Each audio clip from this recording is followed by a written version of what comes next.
নমস্কার বন্ধুরা, কেমন আছো? আশা করি সবাই ভালো আছো। আমি অনেক অনেক ভালো আছি শ্রীকৃষ্ণের কৃপায়। আজকে আমি করব করলা ভাজি। তার জন্য এখানে নুন জলে একটু সময় ভিজিয়ে রেখেছি যাতে তেতো ভাবটা একটু কম হয়। হাত দিয়ে চেপে করলার যে জলটা ছিল বের করে নিয়েছি। একটা প্লেটে নিয়ে এখন দিয়ে দিলাম 2 চামচ হলুদ পাউডার, 1 চামচ লঙ্কা পাউডার, চিলি ফ্লেক্স 1 চামচ, তাতে খুব ভালো লাগবে খেতে। জিরে দিয়ে দিলাম 2 চামচ,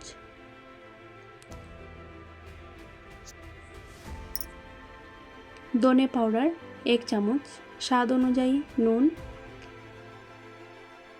চাউলের পাউডার দিয়ে দিলাম 3 চামচ, দিয়ে দিচ্ছি সুজি 2 চামচ, তাতে খুব বেশি মুচমুচে হবে।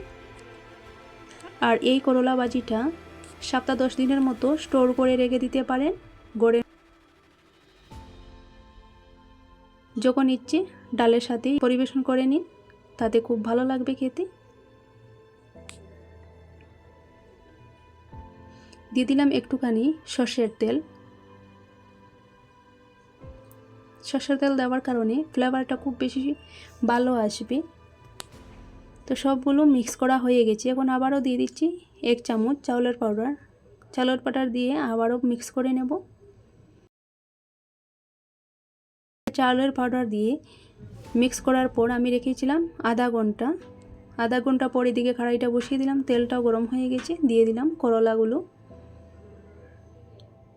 আর এই করলাটা সপ্তাহ 10 দিন রেখে দিতে পারেন, কিছু হবে না। খুব মুচমুচে করে কিন্তু ফ্রাই করতে হবে।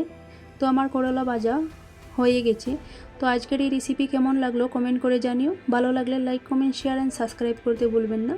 সবাই ভালো থাকবেন, সুস্থ থাকবেন। জয় শ্রীকৃষ্ণ। Tata, bye by.